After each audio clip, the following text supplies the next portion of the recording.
Yeah, we did it before, but we'll do it tonight. Yeah, that fro black boy with the gold teeth, your dark skin looking at me like you know me. I wonder if you got the G or the B. Let me find out and see. Coming over to me.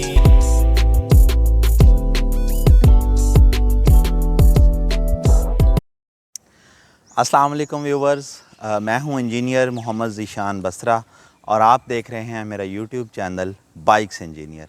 तो आज हम जिस bike का review करने जा रहे हैं वो है यामाहा का YBR 125G। तो आइए मिलकर इसकी स्पेसिफिकेशंस को, इंजन पावर को और बाकी सारी चीज़ों को, इसके एडवांटेजेस डिसएडवांटेजेस जो हैं उनको डिस्कस करते हैं। अगर इंट्रोडक्शन की बात की जाए तो यामाहा ने पाकिस्तान में वापस एंट्री मारी 2015 में अपने नए डिज़ाइंस के साथ, वरना उससे पहले जो हमारे बाइक्स थे वो बिल्कुल सिंपल डिज़ाइन में स्ट्रेट सीट के साथ आते थे।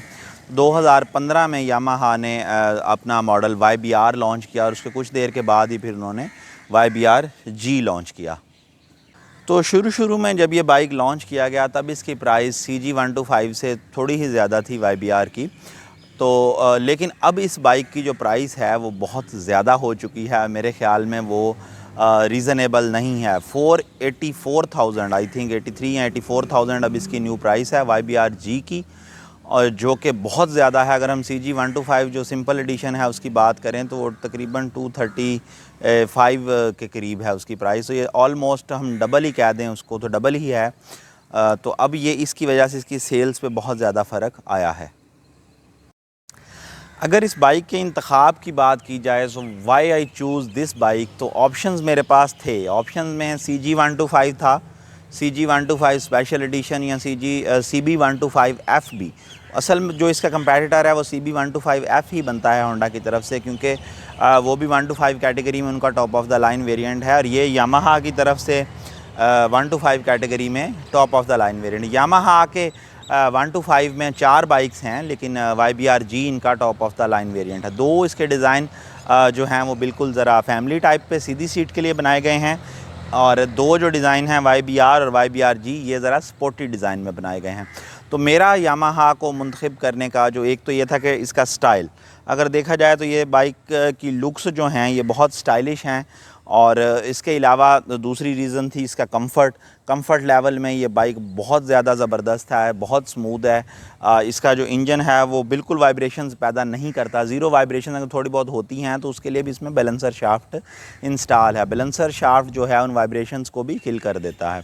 और इसकी फ्यूल एवरेज में भी ये बाकी सारे 125 कैटेगरी 125 कोई भी पाकिस्तान का जो 125 कैटेगरी का बाइक है उसकी फ्यूल एवरेज यामाहा के बराबर नहीं है। अगर इस बाइक के इंजन की बात की जाए तो इसमें single overhead camshaft engine है, 4 स्ट्रोक, जो कि बहुत ही ज़बरदस्त और स्मूथ इंजन है। इसमें वाइब्रेशंस मैंने पहले बताया जैसे इंट्रो में बिल्कुल नहीं है। बाइक का जो डिस्प्लेसमेंट की बात की जाए तो एग्जैक्ट डिस्प्लेसमेंट इसकी 124 क्यूबिक सेंटीमीटर है, और ये एयर कूल इंजन है, जैसा कि नज़र भी आ रहा होगा आपको, फिन्स बने हुए हैं। और कंप्रेशन रेशो इसकी 10.10:1 की है, जो कि बहुत ज़बरदस्त कंप्रेशन रेशो है। किसी भी 125 या 150 कैटेगरी में पाकिस्तान की जो लोकल बाइक्स हैं इनमें ये सबसे ज़्यादा है, वरना 9.1:1 की हैं या 9.5:1 की कंप्रेशन रेशो है बाकी बाइक्स में, लेकिन इसकी 10.01। इसका मतलब ये हुआ कि इसमें हम हाई ऑक्टेन मिक्स करके यूज़ कर सकते हैं, बिल्कुल खाली तो हाई ऑक्टेन यूज़ करेंगे तो फ़ायदा इतना नहीं है।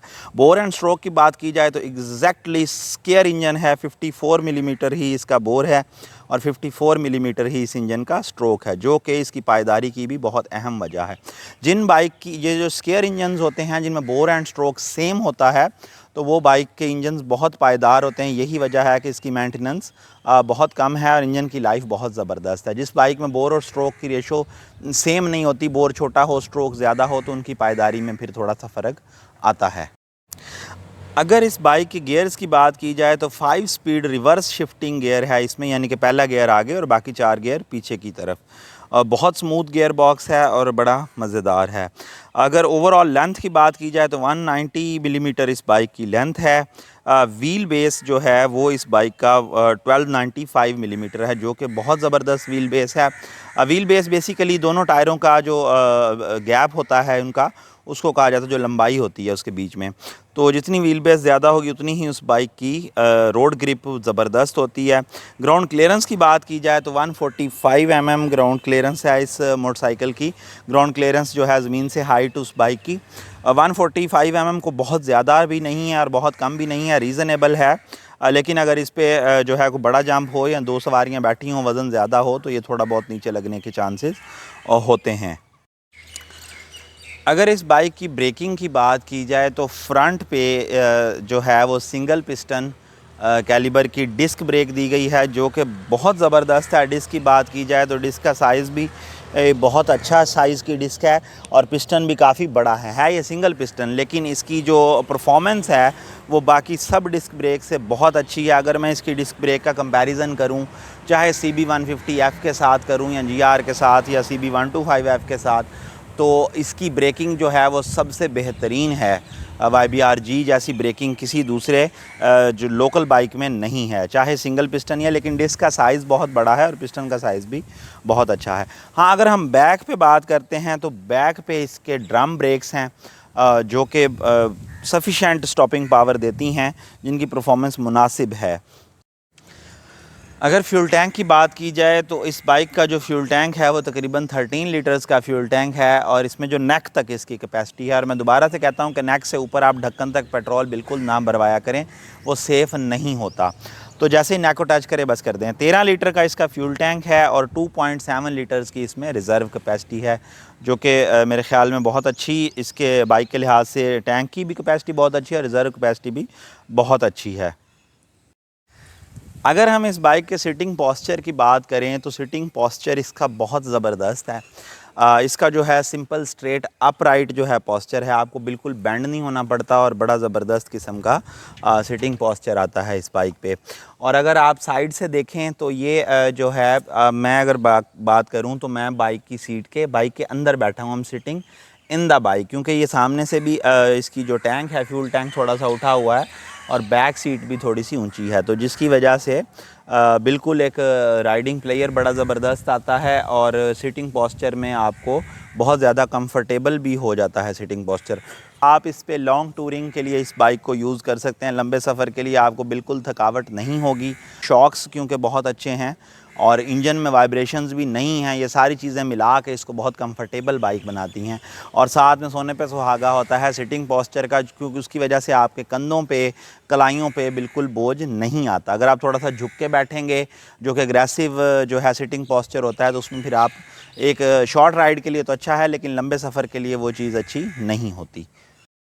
अगर इस बाइक में मॉडिफिकेशंस की, या मॉडिफिकेशंस तो ऐसा सच नहीं की मैंने, अगर एक्सेसरीज़ की बात करूं कि जो मैंने इंस्टॉल की हुई हैं, तो सबसे पहले ये विंडशील्ड है। विंडशील्ड के ऊपर ये स्टिकर मैंने खुद लगाया है। बाकी जो इसका ये जो रिंग है हेडलाइट का, ये बाइक के साथ ही आता है से करीब। उसके अलावा मैंने बाइक के ऊपर लैमिनेशन करवाई हुई है थोड़ी, ये स्मोक कलर में मुझे ये पसंद है, आप ट्रांसपेरेंट भी करवा सकते हैं। तो ये पूरी जो है इसके फ्रंट जो है मडगार्ड पे, इसके टैंक पे, साइड कवर्स पे और बैक जो कॉलिंग है इस पे भी लैमिनेशन हुई है। उसके अलावा मैंने ये सेफ़ गार्ड इंस्टॉल किया है, जो कि लाजमी आप लोगों को भी करना चाहिए, कि मैंने ये रिम पे स्टिकर्स ऐड किए हैं येलो कलर के, जो है ये भी मुझे थोड़ा खूबसूरत लग रहे थे, मैंने डाल लिए तो अच्छी खूबसूरत लुक इससे निकल के आती है। अगर इस बाइक की मेंटेनेंस की बात की जाए तो मेंटेनेंस कॉस्ट इस बाइक का बहुत कम है, क्योंकि स्पेयर पार्ट की अगर आप कंपैरिजन करें स्पेयर पार्ट का, तो उनकी प्राइस थोड़ी सी ज़ाहिर बात है होंडा CG125 की निस्बत तो ज़्यादा है, लेकिन बाकी जो इसके CB125F या GR या उन अगर बाइक के लिहाज से देखा जाए GS से भी, GD110 से भी, तो उनसे इसके स्पेयर पार्ट की जो कीमत है वो कम है।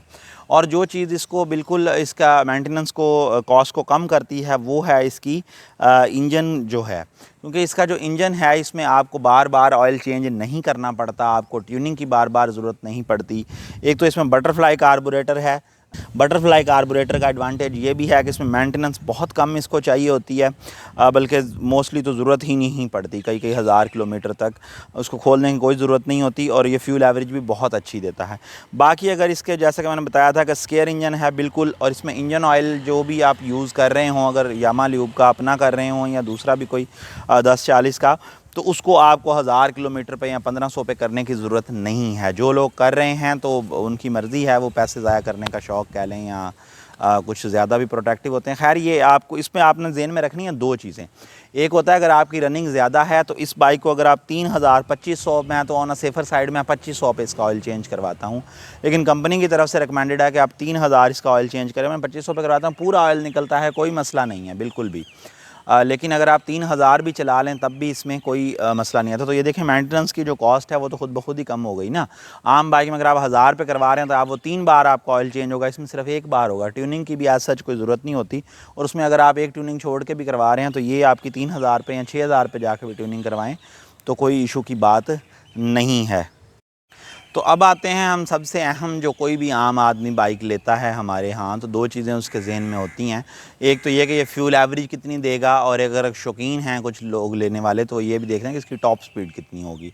अब हम इन दोनों सवालों की तरफ आते हैं। अगर फ्यूल एवरेज की बात की जाए तो 1 to 5 कैटेगरी में सबसे बेहतरीन फ्यूल एवरेज, बल्कि अगर मैं 100 सीसी की भी बात करूं तो 100 सीसी वालों से भी इसकी जो है GD 110 की बात की जाए या 100 सीसी में प्राइडर की बात की जाए तो तकरीबन उनके बराबर इसकी फ्यूल एवरेज है, और 1 to 5 में तो इसके बराबर किसी की फ्यूल एवरेज नहीं है। तकरीबन ये जो बाइक है आपको 45 से 50 की फ्यूल एवरेज देती है। अगर आप इसको थोड़ा सा मतलब नॉर्मल चलाते हैं, ज़्यादा स्लो भी नहीं, आप उसको सही स्पीड पे 80 पे मेंटेन रख के 70-80 पे चला रहे हैं, तो ये बाइक आपको तकरीबन 45 से 50 के बीच में फ्यूल एवरेज देने की सलाहियत रखती है। बाकी कुछ लोगों ने क्लेम किया है, 55 तक भी क्लेम करते हैं कि 55 की भी एवरेज दी है, और ये चीज़ इसको बनाती है यूनिक, क्योंकि आपको पावर के साथ साथ बेहतरीन फ्यूल एवरेज मिल रहा है, जो कि मेरे ख़्याल में एक बहुत बड़ा प्लस पॉइंट है इस बाइक का। अगर हम इसकी टॉप स्पीड की बात करते हैं तो टॉप स्पीड में इनिशियल पिकअप की अगर बात की जाए वो इस बाइक का थोड़ा कम है। अगर हम CG 125 इसके जो कंपेटिटर हैं या CB 125F के साथ, या सुजुकी का GSX 125 जो है, उनकी अगर बात की जाए तो उनकी निस्बत इसकी जो इनिशियल पिक है वो थोड़ी सी कम है। उसकी वजह है इसका स्केयर इंजन, ने जैसा कि बताया था, लेकिन इसकी जो टॉप स्पीड है वो बहुत अच्छी है। अगर देखा जाए तो इसकी टॉप स्पीड तकरीबन 105 से 110 के बीच में आती है। ये आपके वेट पे और एयर फ्रिक्शन पे भी डिपेंड करता है। तकरीबन 110 तक ये बाइक चला जाता है। तो टॉप स्पीड इसकी जो है वो CG 125 या CB 125F उनकी निस्बत थोड़ा कम है, लेकिन ये बाइक टॉप स्पीड के लिए बनाया नहीं गया। ये बाइक आपको कंफर्टेबल कम्यूट और लॉन्ग टूरिंग के लिए बनाया। लॉन्ग सफ़र पे अगर आपने जाना है तो ये बाइक उसके लिए बेहतरीन है। कम्यूट के लिए ये बाइक बेहतरीन है। मैं अगर प्रेफरेंस करनी हो तो मैंने की भी है। मैं इस बाइक को बाकी सारी 1 to 5 कैटेगरी से ऊपर रखूँगा। सुजुकी के अगर हम GSX की बात करते हैं तो उसकी प्राइस तकरीबन 5 लाख रुपए है, इससे भी ज़्यादा है, लेकिन उसमें वाइब्रेशंस हैं, उसमें बैलेंसर शाफ्ट उन्होंने नहीं दिया। तो अगर मैं बात करूं इसमें मैं कौन सा पेट्रोल यूज़ करता हूं, नॉर्मल पेट्रोल यूज़ करता हूं या हाई ऑक्टेन यूज़ करता हूं, तो मैं इस बाइक में नॉर्मल पेट्रोल ही यूज़ करता हूं, और मैं बाकी दोस्तों को भी मशवरा दूंगा कि वो नॉर्मल पेट्रोल ही यूज़ करें। और बेसिकली जो हाई ऑक्टेन पेट्रोल होता है, हमारे यहाँ एक मिसकंसेप्शन बनी हुई है कि जी हाई ऑक्टेन डालेंगे तो गाड़ी जो है वो कोई रॉकेट बन जाती है या उसमें फ्यूल एवरेज बहुत ज़्यादा बढ़ जाती है। देखिए माइन्यूट सा फ़र्क होता है बिल्कुल ही, और उतना उसके रेट में भी फ़र्क होता है, तो बात वहीं पे ही रहती है। अगर हम बात करें हाई ऑक्टेन, तो हाई ऑक्टेन जो पेट्रोल है वो हाई ऑक्टेन गाड़ियों जो कंप्रेशन रेशो जो बाइक्स होती हैं या जो कार्स होती गाड़ियाँ होती हैं उनके लिए बनाया जाता है। तो ऐसी बाइक्स जिनकी कंप्रेशन रेशो 12 से ज़्यादा हो, 12:1 हो या उससे भी ज़्यादा हो, तो उनमें हाई ऑक्टेन लाजमी होता है, क्योंकि उसमें फिर नॉर्मल पेट्रोल काम नहीं करता। उसकी कंप्रेशन रेशो बहुत ज़्यादा होती है, तो पिस्टन के टॉप सेंटर पे जाने से पहले ही जो है वो जो नॉर्मल पेट्रोल है उसकी में इग्निशन स्टार्ट हो जाती है, तो नॉकिंग शुरू कर देते। तो हाई ऑक्टेन में क्योंकि वो जो है वो उसमें हाई कंप्रेशन रेशो बाइक्स के लिए होता है, नॉर्मल पेट्रोल के लिए जो है वो नॉर्मल बाइक्स के लिए होता है। तो इसकी कंप्रेशन रेशो क्योंकि 10.0:1 है, तो इसमें नॉर्मल पेट्रोल ही बेस्ट है। या अगर आप थोड़ा सा उसमें बेहतर करना चाहें, क्योंकि हमारे यहाँ पेट्रोल कुछ ज़्यादा अच्छा नहीं मिलता, समटाइम मिलावट वाला भी होता है, तो आप 7:3 के लिहाज से मिक्स कर सकते हैं कि 7 लीटर नॉर्मल पेट्रोल, उसमें 3 लीटर आप हाई ऑक्टेन मिक्स करके यूज़ कर सकते हैं। लेकिन जो बिल्कुल आप हाई ऑक्टेन यूज़ करें तो मैं वो रिकमेंड नहीं करूँगा, वो सिर्फ पैसे ज़ाया करने वाली बात है। अगर इस बाइक के लिए रिकमेंडेड इंजन ऑयल की बात की जाए तो जो कंपनी की तरफ से रिकमेंडेड यामाहा की तरफ से वो यामा ल्यूब प्लस 10W40 ग्रेड का ऑयल है, जो कि बहुत बेहतरीन परफॉर्मेंस है उसकी अपनी भी। वो सेमी सिंथेटिक इंजन ऑयल है जो कि अच्छा है, लेकिन अगर आप उससे बेहतर की तरफ जाना चाहते हैं तो मैं ये रिकमेंड करूँगा कि नए बाइक में आप ग्रेड तो बिल्कुल चेंज ना करें, चाहे सर्दी हो चाहे गर्मी हो। ये भी एक मिसकंसेप्शन है कि सर्दी में जो है वो थोड़ा सा आप पतला ऑयल यूज़ करें और गर्मियों में आप 20W50 यूज़ करें, क्योंकि गर्मी बढ़ जाती है। तो मेरे प्यारे भाई, इसके लिए मैं ये कहूँगा कि चाहे सर्दी हो या गर्मी हो, इंजन का जो टेम्परेचर है वो 100 डिग्री ही होता है सर्दी में भी। तो ये जो है ये सिर्फ ऐसे कहीं सुनी उस्ताद वाली बात है कि उस्ताद से सुनी और आगे चला दी कि जो है गर्मी में आपने मोटा इंजन ऑयल यूज़ करना है। तो आप 10W40 ही यूज़ करें। हाँ, अगर आपके बाइक का इंजन कमज़ोर है तो फिर आप 20-50 पे जा सकते हैं, वो बात की बात है। अभी जो है 10W40 में अगर जो इसके जो मैं आपको ऑप्शंस बताता हूँ इंजन ऑयल के, एक जो है वो रीज़नेबल ऑप्शंस जो हैं आपके बेसिक बजट ऑप्शंस हैं, और फिर जो हैं हाई परफॉर्मेंस के भी ऑप्शंस मौजूद हैं। बजट ऑप्शंस में आप सबसे पहले तो यामा ल्यूब प्लस आप डालें, बेफिक्र हो जाएं, 2000, 2500, 3000 भी चलाएं, कोई मसले की बात नहीं है। 10W40 में ही फिर आता है आपका हैवोलिन, और वो फुली सिंथेटिक है 10W40, तकरीबन 1650 रुपये का है, बहुत अच्छा इंजन ऑयल है। उससे अच्छा फिर ज़िक M9 है, वो भी फुली सिंथेटिक है। SN कैटेगरी के ये दोनों इंजन ऑयल हैं, SN सीरीज़ के, जो कि लेटेस्ट टेक्नोलॉजीज़ हैं अब इस टाइम पे। बहुत अच्छी परफॉर्मेंस है दोनों की, लेकिन ये लोकल इंजन ऑयल्स हैं, हैवोलिन भी और ज़िक M9 भी। अगर हम इनसे भी ऊपर जाते हैं तो आप फिर वो आपको बजट 3000 प्लस में चला जाता है। उसमें आप मोतुल यूज़ कर सकते हैं, आप इसमें एम्स ऑयल यूज़ कर सकते हैं, और इसमें आप लिक्विड मॉली भी यूज़ कर सकते हैं। उन सब की परफॉर्मेंस बहुत ज़बरदस्त है, बेफिक्र होकर 3000 किलोमीटर आप इसमें उसको यूज़ कर सकते हैं। और ड्रेन इंटरवल की अगर बात की जाए तो ये भी बहुत ज़रूरी होता है। ये नहीं है कि आपकी बाइक में आपकी रनिंग ही नहीं है और फिर आप रनिंग नहीं, आपने 6 महीने के बाद इंजन ऑयल लाजमी चेंज कर देना है, चाहे वो 1000 ही चला है या 1500 चला है, क्योंकि 6 महीने के बाद उसकी shelf life open engine oil की ख़त्म हो जाती है। तो अगर आपकी रनिंग काफ़ी है तो आप 2-3 हज़ार चलाएँ। अगर आपकी बाइक सिर्फ 1000-1500 ही चली, आपकी रनिंग कम है, फिर भी आपने 6 महीने के बाद उस ऑयल को यूज़ कर देना, ड्रेन कर देना है लाजमी। अगर मैं अपना कंक्लूजन दूं और बात को एंड पे जो है समेटते हुए, तो इसके जो प्लस पॉइंट्स हैं वो हैं इस बाइक की लुक्स, देखने में बहुत खूबसूरत है। फ्यूल एवरेज कमाल का फ्यूल एवरेज है। कंफर्ट में कोई सानी नहीं है। सीटिंग पोस्चर बहुत बेहतरीन है। शॉक्स, ब्रेकिंग, हर चीज़ ज़बरदस्त है। लेकिन अगर इसके डिसएडवांटेजेस की बात करें, जो बेसिकली यामाहा YBR-G में इतने ज़्यादा नहीं हैं, तो इसका जो बेसिक डिसएडवांटेज है वो ये है कि अगर हम ढूंढने पे ही आते हैं तो ये कह सकते हैं कि ये एक फैमिली बाइक नहीं है। 1 पर्सन के लिए ज़बरदस्त है, सेकंड भी हो तो गुजारा हो जाता है, लेकिन फैमिली अगर आपके साथ फ़ीमेल बैठी हों तो वो थोड़ा सा ऑड लगता है। और बाकी इसके ऊपर जो इसका जैसे फ्यूल टैंक है तो इसके आप ऊपर बच्चा नहीं बिठा सकते, तो ये फैमिली यूज़ के लिए नहीं है, आपके पर्सनल यूज़ के लिए बेहतरीन गाड़ी है और फैमिली यूज़ में ये उतनी मौजू नहीं है।